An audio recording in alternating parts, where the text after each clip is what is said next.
Hello everyone, welcome back to my channel. मेरे channel पे जो कोई भी नए आ रहे हैं प्लीज़ सब्सक्राइब कर दीजिए। वीडियो को लाइक और कमेंट करके ज़रूर बताना कि आज की स्टोरी आप लोगों को कैसी लगी। तो चलिए स्टोरी शुरू करते हैं।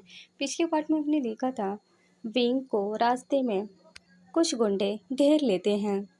विंग उनसे खुद को बचाने के लिए लड़ने लगता है। विंग कुछ गुंडों को मार गिराया था।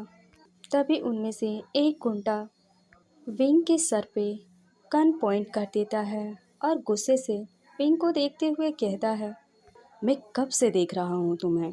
तुम फड़फड़ाए जा रहे हो। बहुत शौक है ना तुम्हें फड़फड़ाने की। तो चलो मैं तुम्हारा पंख ही काट देता हूँ। उस गुंडे की बात सुनकर विंग के माथे पे पसीने आने लगते हैं। विंग घबराते हुए कहता है, तुम ऐसा कुछ नहीं करोगे। तुम्हें क्या लगता है तुम मुझे मार दोगे और तुम बच जाओगे? याद रखना, मुझे मारने के बाद तुम्हें जेल जरूर होगी। विंग की बात सुनकर वो गुंडे हंसते हुए कहते हैं, तुमने मेरे इतने सारे लोगों को मार गिराया है और तुम्हें लगता है मैं तुम्हें छोड़ दूंगा? तुमने हमारे इतने आदमियों को मारा है, इसकी कीमत तो चुकानी होगी ना। उस आदमी की बात सुनकर विंग कहता है, मैंने इन्हें बेवजह नहीं मारा है। तुम सभी मेरे रास्ते में आए इसलिए मैंने इन सभी को मारा। हिम्मत है तो तुम मुझसे बिना गन के लड़ो, बिना हथियार के लड़ो। लेकिन तुम्हें देखकर ऐसा लग रहा है तुम में हिम्मत ही नहीं जो तुम बिना हथियार और गन के मुझसे लड़ सको। विंग की बात सुनकर वो आदमी चिढ़ते हुए कहता है, मौत के मुंह में खड़े हो और जबान ऐसे चला रहे हो जैसे कोई कैंची हो। क्या होगा जब मैं तुम्हें शूट कर दूं?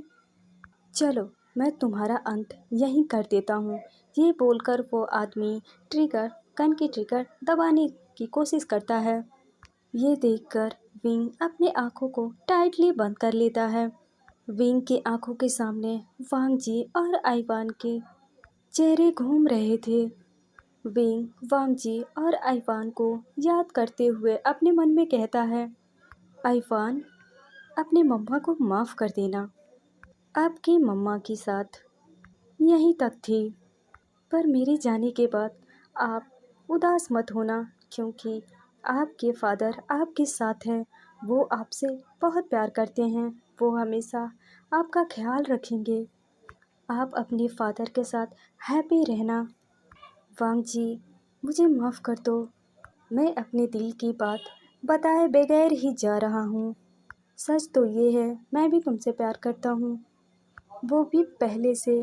जब मैं लैंड मेंशन आया था तब से मैं तुमसे पसंद करने लगा था, लेकिन तुमने मेरे साथ जो कुछ भी किया मैं उस बात से नाराज़ हूँ।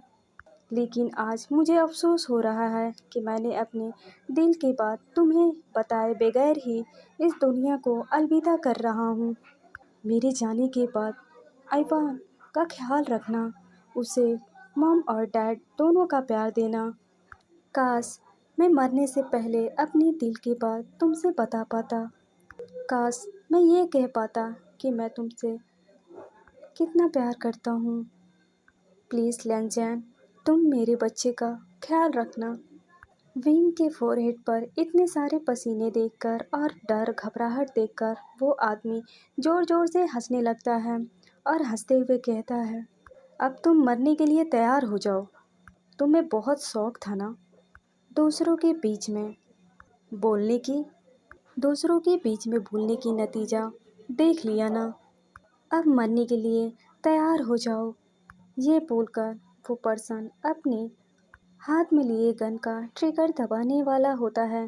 तभी एक पर्सन आकर उसके हाथ पर बड़े ही जोर से मारता है, जिस वजह से वो गन दूसरी साइड जाकर गिर जाती है। वो पर्सन कोई और नहीं वांग जी था। वांग जी उसके कॉलर को पकड़ता है और उसे बहुत मारता है। वांग जी उस पर्सन को मारते हुए कहता है, तुम्हारी हिम्मत कैसे हुई मेरी चीज़ को हाथ लगाने की? अगर ये गोली उसे लग जाती तो मैं तुम्हें ऐसी मौत देता जो तुम सोच भी नहीं सकते। लेकिन क्या करूं? तुमने लैन वांगजी की चीज़ों को हाथ लगाया है। अब तुम जिंदा नहीं बचोगे। ये बोलकर वांगजी उस पर्सन को बहुत मारता है। इतना मारता है उसके उस पर्सन की बहुत बुरी हालत हो जाती है। सर से ब्लड निकल रहे थे। वांगजी विंग को देखता है जो डरा सहमा खड़े होकर उसे ही देख रहा था। वांगजी अपने गार्ड को इस बात का इन्फॉर्म करता है। वांगजी के गार्ड जल्दी से उस पर्सन के पास आते हैं और उसे लेकर वहाँ से चले जाते हैं। वांगजी विंग को देखता है। बड़े ही गुस्से में विंग को देख रहा था। वांगजी गुस्से से विंग के पास जाता है और उसके हाथों को टाइटली पकड़कर खींचते हुए कार के पास लेकर जाता है। वांगजी कार की डोर को ओपन करता है और विंग को उस कार के अंदर धक्का दे देता है, जिस वजह से विंग कार के अंदर जाकर गिर जाता है। वांगजी कार के अंदर बैठ जाता है और डोर को बंद कर देता है। वांगजी ड्राइवर को देखता है और कहता है, कार लैंड मेंशन लेकर चलो। कार भी लैंड मेंशन के लिए निकल जाती है। वांगजी अपने गुस्से को कंट्रोल नहीं कर पा रहा था। वो बड़े ही गुस्से में विंग को देख रहा था। विंग देख पा रहा था वांगजी की आंखें इस वक्त कितनी खतरनाक लग रही है। विंग को वांगजी से इस वक्त डर लग रहा था।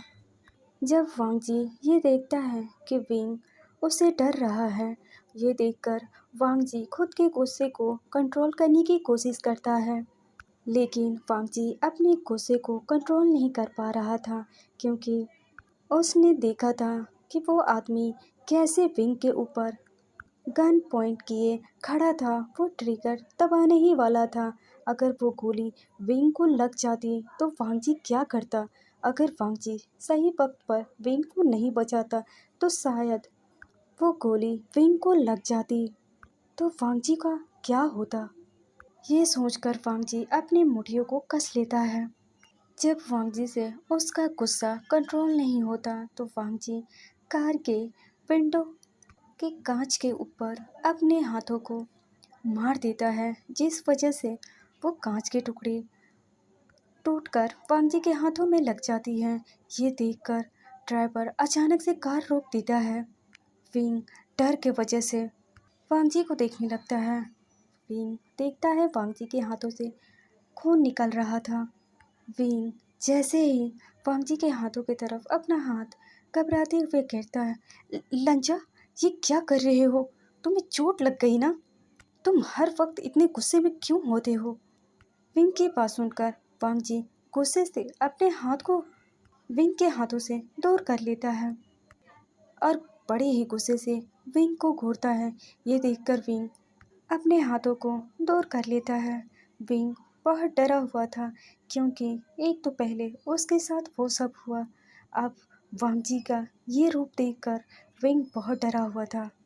विंग को इस तरह से डरता हुआ देखकर वांगजी विंग के दोनों बाजुओं को टाइटली पकड़ लेता है और गुस्से से चिल्लाकर कहता है, तुम्हारी हिम्मत कैसे हुई मुझे बिना बताए ऑफिस से इस तरह से बाहर निकलने की? क्या तुम मेरे साथ नहीं आ सकते? मैंने तुमसे कितनी बार कहा है तुम मेरे साथ रहो, पर एक बात तुम्हें समझ में आती ही नहीं है। अगर मैं तुम्हारा कार का पीछे करते हुए मैं यहाँ नहीं आता तो वो गोली तुम्हारे सिर के ऊपर लग जाती। तुम्हें अपने बारे में नहीं सोचना तो कम से कम मेरे बारे में या आईवान के बारे में सोच लेते। अगर वो गोली तुम्हें लग जाती तुम्हारी जान भी जा सकती थी। मैंने तुमसे कितनी बार कहा है तुम मुझे बिना बताए कहीं मत जाया करो। अगर तुम्हें कुछ होता तो मेरा आईवान का क्या होता? मैं और आईवान तुम्हारे बिना कैसे रहते? विंग, हमेशा से मैं तुम्हें मनाने की कोशिश कर रहा हूँ। ये सोचकर तुम एक दिन मुझे एक मौका दोगे और मेरी गलतियों को माफ़ करके मेरे साथ मेरे लाइफ में आगे बढ़ोगे और मेरी लाइफ में मेरा साथ दोगे। लेकिन नहीं, तुम्हें तो हमेशा अपनी ही मनमानी करनी होती है। तुम मेरी बात नहीं मानते, इसलिए मुझे तुम पर बहुत गुस्सा आता है। वांग जी की बात सुनकर विंग कुछ नहीं कहता। ये देखकर वांग जी गुस्से से विंग को अपनी तरफ खींच लेता है और उसे किस करने लगता है। वांग जी विंग को किस नहीं कर रहा था, बल्कि वो विंग के लिप्स को बाइट कर रहा था। वांग जी किस के जरिए अपना गुस्सा विंग पर उतार रहा था। जैसे ही विंग को फील होता है कि वांग जी गुस्से में विंग के लिप्स को बाइट कर रहा है, विंग वांग जी को खुद से दूर करने की कोशिश करता है। आज पहली बार वांग जी गुस्से से विंग को किस और बाइट कर रहा था। वांग जी के आंखों से आंसू निकल रहे थे। वो बहुत डर गया था विंग को इस हालत में देखकर। विंग को जब फील होता है कि वांग जी के आंखों से आंसू निकल रहे हैं, विंग को ना जाने क्यों वो खुशी मिलती है उसे कि वांग जी उसके लिए रो रहा है। अब विंग भी वांग जी को नहीं रोकता, क्योंकि उसे पता था वो जितना ही वांग जी को खुद से दूर करेगा, वांग जी उतना ही उसे रोडली किस करेगा। जब विंग को सांस लेने में तकलीफ होती है, ये देखकर वांग जी विंग को छोड़ देता है। विंग लंबी लंबी सांसें लेने लगता है। वांग जी गुस्से से विंग से कहता है, मैं अब तक तुम्हें इसलिए कुछ नहीं कह रहा था, मुझे लगता था कि तुम एक न एक दिन मान जाओगे, लेकिन आज जो तुम्हारी इन हरकतों की वजह से मुझे बहुत दुख हुआ है। आज तुम्हारे साथ जो कुछ भी हुआ है, इसके बाद मैं तुम्हें अकेला नहीं छोड़ सकता। मैं तुम्हें वार्निंग दे रहा हूँ, तुम अपने आप को मुझसे शादी करने के लिए रेडी करो। मैं इसके लिए तुम्हें 1 हफ्ते देता हूँ। 1 हफ्ते बाद तुम्हारी मर्जी होगी या नहीं होगी, इससे मुझे कोई फ़र्क नहीं पड़ेगा। मैं तुमसे ज़बरदस्ती शादी करूँगा। तुम्हारी मर्जी हो या ना हो, मैं तुमसे फोर्सफुली शादी कर लूँगा। इसलिए तुम खुद को शादी के लिए रेडी रखो। मैं तुम्हें 1 हफ्ते के लिए टाइम दे रहा हूँ। वांग जी के पास सुनकर विंग गुस्से से कहता है, तुम होते कौन हो मुझे वार्निंग देने वाले? वांग जी गुस्से से विंग को देखता है और विंग को फिर से किस करने लगता है। वांग जी बहुत ही रूडली किस कर रहा था। उसने पहले से ही विंग के लिप्स पर काफ़ी सारे बाइट किए थे, लेकिन फिर से वो वही कर रहा था। जब विंग की सांसें उखड़ने लगती है, तो विंग वांग जी को खुद से दूर कर देता है। वांग जी और विंग दोनों एक दूसरे के आंखों में देख रहे थे और लंबी लंबी सांसें ले रहे थे। ये मेरा ऑर्डर है, तुम इसे याद रखना। मैं तुमसे शादी करना चाहता हूँ। मैं तुम्हें 1 हफ्ते का टाइम दे रहा हूँ, तुम खुद को रेडी करो। तुमने आगे से ऐसा कुछ किया भी तो मैं तुम्हें एक भी मौका नहीं दूंगा। वांग जी की बात सुनकर विंग खामोश हो चुका था। विंग वांग जी को देखकर समझ पा रहा था वांग जी इस वक्त बहुत गुस्से में है। अगर वांग जी का गुस्सा इसी तरह रहा तो उसके साथ कुछ भी हो सकता है। वांग जी जब गुस्से में होता है, कुछ भी करने को तैयार हो जाता है, इसलिए विंग चुप रहता है। वांग जी ड्राइवर को देखता है और कहता है, तुमने कार क्यों रोका? वांग जी की इतनी खतरनाक आवाज़ सुनकर वो ड्राइवर भी डर के वजह से कार ड्राइव करने लगता है। विंग इस वक्त विंडो से बाहर देख रहा था और उसके दिमाग में वांग जी की ही बातें घूम रहे थे। विंग अपने आप में सोच रहा था, उसे तो वांग जी की बातों से गुस्सा करना चाहिए, फिर वो आखिर क्यों वांग जी का फिक्र कर रहा है। अब हमें आधे घंटे के बाद का सीन दिखाया जाता है। कार सीधे जाकर लैंड मंजिल के सामने रुकती है। वांग जी कार के डोर ओपन करता है और सीधे लैंड मंजिल के अंदर एंटर कर जाता है। वो विंग को एक बार भी नहीं देखता। जब विंग देखता है वांग जी बिना कुछ कहे अंदर चला गया। तो विंग भी कार से उतरता है और वांग जी के पीछे अंदर चला जाता है। वांग जी को इतनी जल्दी में आते हुए देखकर मिस्टर लैन, जो लिविंग एरिया में बैठे थे, उनकी नज़र वांग जी के फेस पर जाती है, जो इस वक्त बहुत गुस्से में लग रहा था। वांग जी को देखकर ही मिस्टर लैन समझ जाते हैं कि ज़रूर कुछ हुआ है, जिस वजह से वांग जी बहुत गुस्से में हैं। तभी उनकी नज़र विंग पर जाती है, जो बड़े ही जल्दी वांग जी के पीछे आ रहा था। वांग जी इस वक्त इतने गुस्से में था कि वो बिना अपने डैड मॉम को कुछ भूले ही सीधा अपने कमरे में चला जाता है।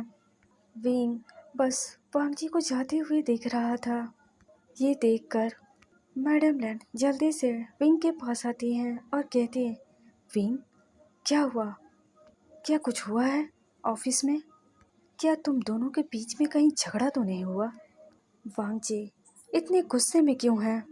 मैडम लैन की बात सुनकर विंग कहता है, कुछ नहीं आंट, सब कुछ ठीक है। वो बस ऑफिस के काम को लेकर थोड़ा परेशान है। विंग की बात सुनकर मैडम लैन कहती है, तुम्हें तो पता है ना, वांग जी का गुस्सा जल्दी शांत नहीं होती। वो हर वक्त इतना ही गुस्से में रहता है। जब वो गुस्से में होता है, उसके गुस्से को शांत करना बहुत मुश्किल हो जाती है। मैडम लैन की बात सुनकर विंग हाँ में सिर हिलाता है। मैडम लैन विंग को देखती है और कहती है, विंग, तुम आज डिनर करके जाना। झेंग झेंग अपने हाथों से तुम्हारे लिए डिनर रेडी कर रहा है। तुम जाओ, जाकर गेस्ट रूम में फ्रेश हो जाओ। मैडम लैन की बात सुनकर विंग हाँ में सिर हिलाता है। मैडम लैन एक सर्वेंट को इशारा करती है। वो सर्वेंट विंग के पास आता है और उसे गेस्ट रूम की ओर लेकर जाता है, जहाँ विंग जब लैन मैंसन आया था तब ये रूम उसे दिया गया था उसे रहने के लिए। लेकिन विंग इस रूम को छोड़कर जा चुका था। आज इतने सालों बाद विंग इस रूम के अंदर एंटर कर रहा है। आज भी वो सारी चीज़ें वैसे ही है जैसे विंग पहली बार उस रूम को देखा। उस रूम से कई सारी यादें जुड़ी थी। विंग उस रूम को देखकर स्माइल करता है और अपने मन में कहता है, कितना अजीब है ना, जब मैं यहाँ पहली बार आया था तब मैं यहाँ किसी को नहीं जानता था, लेकिन देखो मुझे यहाँ रहते रहते आदत लग गई और मुझे लैन वांग जी से प्यार हो गया। मैं हर वक्त उसे छुप छुप कर देखा करता था। मैं इस रूम से वांग जी के रूम का नज़र रखता था। मैं एक नज़र उसे देखने के लिए तरसता था। आज वक्त कितना बदल गया है। वांग जी जिस तरह से मुझे देखता है, उसे देखकर यही लगता है कि वो मुझसे बहुत प्यार करता है और मुझे उसे एक मौका देनी चाहिए। लेकिन मैं भी क्या करूं, मैं उस बात को नहीं भूल पा रहा हूं। उसने मेरा रेप किया, उसके बाद उसने मेरे मुंह पे पैसे फेंके ताकि मैं अपना मुंह बंद रखूं और मैं यहाँ से हमेशा के लिए चला जाऊं। ये बात किसी को ना बताऊं। यही बात मुझे हट कर गई। मैं चाहकर भी इस बात को कभी नहीं भूल पाऊंगा। अगर वांग जी ऐसा नहीं किया होता तो मैं शायद उसे माफ़ कर देता। वहीं दूसरी तरफ वांग जी अपने रूम में जाता है तो सीधा फ्रेश होने के लिए अंदर बाथरूम में चला जाता है। फ्रेश होने के बाद बाथरूम से बाहर आता है। वांग जी सीधे काउच पर आकर बैठ जाता है और अपने ऑफिस वर्क को करने लगता है। लेकिन वांग जी चाहकर भी अपने काम पर फोकस नहीं कर पा रहा था। विंग के साथ आज जो कुछ भी हुआ, वांग जी वो सब याद कर रहा था और वो सब याद आते ही वांग जी गुस्से से काउच से उठ जाता है।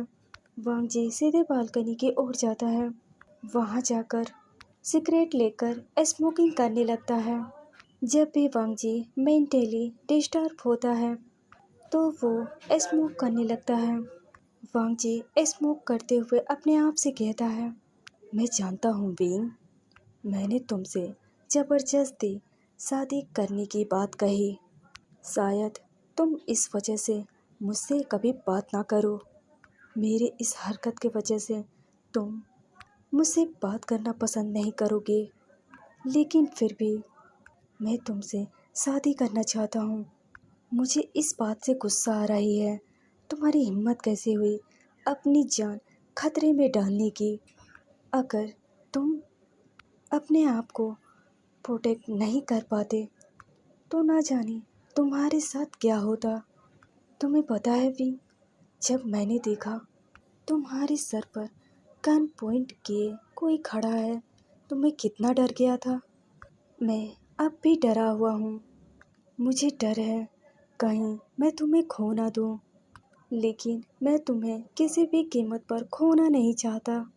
मैं नहीं चाहता आइवान अपनी मॉम के बिना जिए, इसलिए मुझे बहुत जल्द कुछ ऐसा करना पड़ेगा जिस वजह से तुम मेरे साथ रहो। एक बार हमारी शादी हो जाए फिर तुम हमेशा मेरे साथ रहोगे और मैं तुम्हें सबसे प्रोटेक्ट करूँगा। जब हम दोनों साथ रहेंगे तब शायद तुम्हें मुझसे प्यार हो जाएगा। देखना, जब हम दोनों एक साथ रहेंगे तब शायद तुम्हारे अंदर वो नफ़रत ख़त्म हो जाएगी। दूसरी तरफ जैंग जैंग जब गेस्ट रूम में जाता है तो फिंग को देखता है जो किसी सोच में डूबा हुआ था। वहीं आइवान बेड पर खेल रहा था। ये देखकर जैंग जैंग फिंग से कहता है, अच्छा हुआ विंग, तुम आज ऑफिस से जल्द ही आ गए। तुम्हें पता है, आज मैं तुम्हें कॉल करने ही वाला था। मैं चाहता था तुम हमारे साथ आज डिनर करो, लेकिन अभी डिनर का वक्त नहीं हुआ है।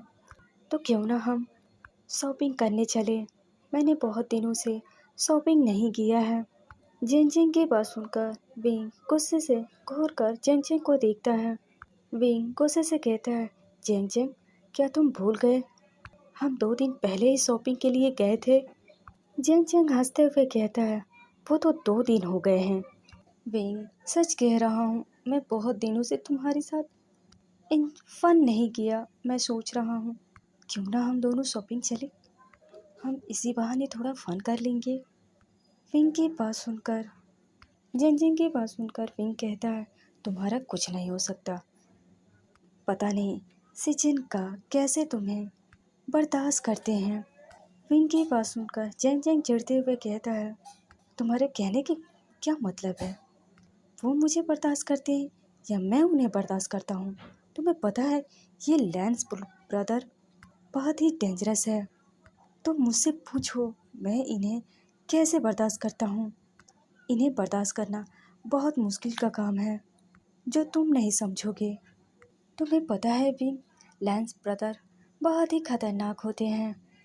तुम्हें कैसे पता होगा, तुम तो वांगजी को उतना नहीं जानते। लेकिन जब तुम वांगजी से शादी करके लायनमैन से नहोगे तब तुम मुझसे ये पूछना मैं कैसे लैंस सिचेन को हैंडल करता हूँ। इन्हें संभालना बहुत मुश्किल का काम है। अब जल्दी से फ्रेश हो जाओ और नीचे आ जाओ, मॉम तुम्हें बुला रही थी।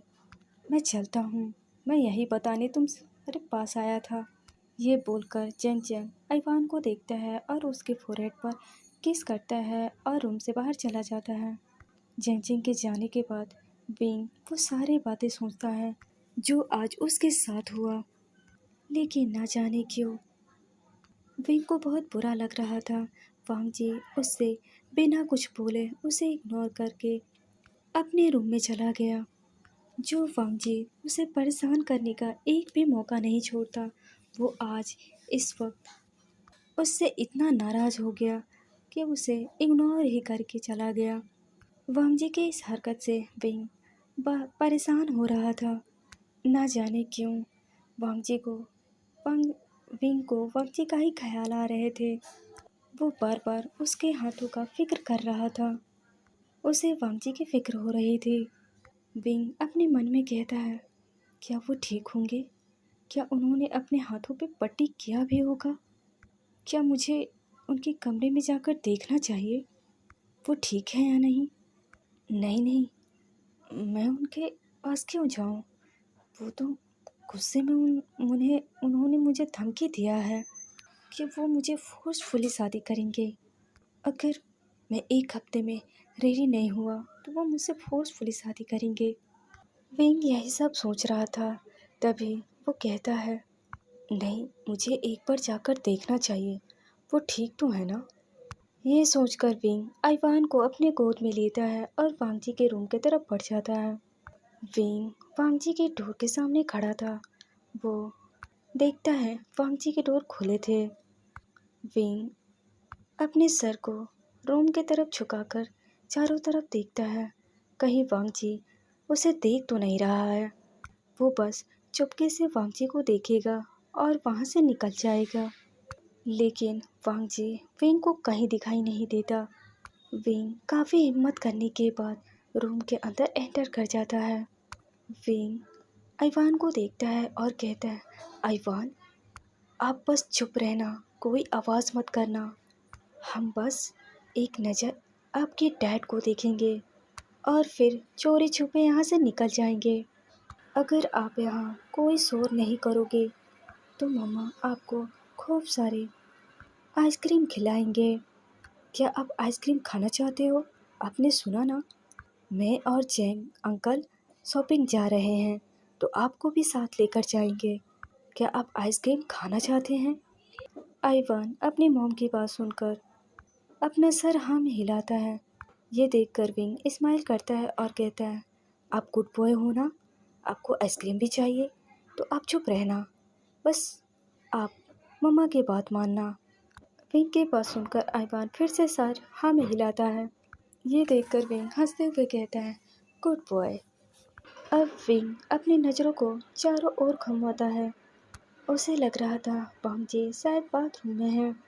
वांगजी डोर के सामने जाकर अपने कान को लगाकर सफर की आवाज़ सुनने की कोशिश करता है, पर उसे सफर की आवाज़ सुनाई नहीं देती, जिसे वो समझ जाता है वांगजी बाथरूम में नहीं है।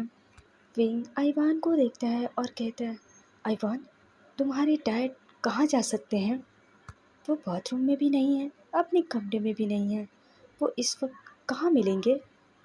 अगर हम उनसे नहीं मिलेंगे तो हमें पता कैसे चलेगा उनका गुस्सा शांत हुआ है या नहीं। तभी विंग की नज़र बालकनी की ओर जाती है, जिसका डोर खुला था। आइवान बालकनी की ओर देखता है और डैड डैड कहने के पुकारने लगता है। आइवान के डैड कहते हुए सुनकर विंग जल्दी से आइवान के माउथ पर हाथ रख देता है और पर्दे के पीछे जाकर छुप जाता है। आइवान, ये क्या कर रहे हो आप? मैंने आपसे कहा था ना, आप बस चुप रहना। अगर आपके डैड को पता चला मैं यहाँ हूँ तो वो मुझे मार डालेंगे। मैं इस वक्त उनके गुस्से का सामना नहीं करना चाहता, मैं दूर से ही देखना चाहता हूँ वो ठीक तो है ना। वही वांगजी जैसे उसे आइवान की आवाज़ सुनाई देती है, वो अपने नज़रों को इधर उधर घुमाने लगता है, लेकिन आइवान वांगजी को नज़र नहीं आता। वांगजी अपने मन में कहता है, मुझे ऐसा क्यों लगा आइवान यही है। अब वांगजी अपनी नज़रों को कमरे के अंदर घुमाता है, लेकिन उसे आइवान नहीं मिलता। वांगजी कहता है, शायद ये मेरा वहम था, मुझे ऐसा लगा विंग इस रूम में है, लेकिन वो यहाँ क्यों आएगा? उसे मेरे होने ना होने से कोई फर्क नहीं पड़ता। ये बोलकर वांगजी फिर से स्मोक करने लगता है। विंग वांगजी को देखने के बाद आइवान को देखता है और कहता है, आइवान, आपके डैड बिल्कुल ठीक है, मैं तो बस उन्हें ऐसे ही देखने आया था। इससे पहले आपके डैड हमें देख ले, हम यहाँ से निकल जाते हैं। अब मैं आपको आइसक्रीम नहीं खिलाऊंगा क्योंकि मैंने आपको मना किया था, लेकिन फिर भी आपने अपने डैड को बुलाने की कोशिश की। अब विंग जाने से पहले एक नज़र वांगजी की तरफ करता है, जो किसी गहरे सोच में डूबा हुआ था। वांगजी के हाथ में सिगरेट थे और वो लंबे लंबे कस ले रहा था। वांगजी को इस तरह सिगरेट पीते हुए विंग परेशान हो जाता है। विंग अपने आप से कहता है अगर ये इसी तरह स्मोक करता रहा तो शायद इसकी तबीयत बिगड़ जाएगी। इससे पहले इसकी तबीयत बिगड़े मुझे जाकर रोकना चाहिए। पर मैं उसे कैसे रोकूंगा? मैं मिस्टर लैन के सामने नहीं जा सकता। अगर मैं उसके सामने गया तो शायद फिर से आज जो कुछ भी हुआ उसे याद आ जाएगी और वो फिर से गुस्सा हो जाएगा। अब मुझे क्या करना चाहिए? अब विंग सोचने लगता है उसे क्या करना चाहिए। काफ़ी देर सोचने के बाद विंग आइवान को देखता है और वो बड़ी से स्माइल करता है। विंग आइवान से कहता है क्या आप अपने डैड के पास जाना चाहते हो? विंग की बात सुनकर आइवान हाँ में सिर हिलाता है। ये देखकर विंग आइवान को अपने गोद से नीचे उतार देता है। वहीं आइवान अपने घुटनों के बल चलने लगता है। वो जाते हुए एक बार अपने मॉम को देखता है। विंग वांगजी के पास जाने को इशारा करता है। आइवान घुटने के बल वांगजी के पास जाने की कोशिश कर रहा था। वहीं आइवान अपने छोटे छोटे कदमों से बालकनी की तरफ चला जाता है। आइवान धीरे से चलकर वांगजी के पैरों के पास आकर लिपट जाता है। वांगजी अपनी सोच में डूबा हुआ था। जैसे ही उसे फील होता है कि उसके पैरों के पास कुछ है, ये महसूस होते ही वांगजी चौंक जाता है। वो जल्दी से अपना सर नीचे झुकाकर देखता है तो आइवान था। आइवान को वहाँ देखकर वांगजी के फेस पर स्माइल आ जाती है। वो जल्दी से सिगरेट को फेंक देता है और आइवान को अपने गोद में उठा लेता है। वांगजी आइवान से पूछता है आइवान आप यहाँ कैसे आए? क्या आप अभी तक मम्मा का साथ गए नहीं? वांगजी की बात सुनकर आइवान नाम में सिर हिलाता है। ये देखकर वांगजी स्माइल करता है और कहता है मुझे लगा आप अपने मम्मा के साथ जा चुके हो, इसलिए मैं आपसे मिलने नहीं आया। क्या आप इस बात से अपने डैड से नाराज हो? आइवान नाम में सिर हिलाता है। ये देखकर वांगजी आइवान के फोrehead पर किस करता है और कहता है आई एम सॉरी आइवान, मैं आपसे मिलने नहीं आया।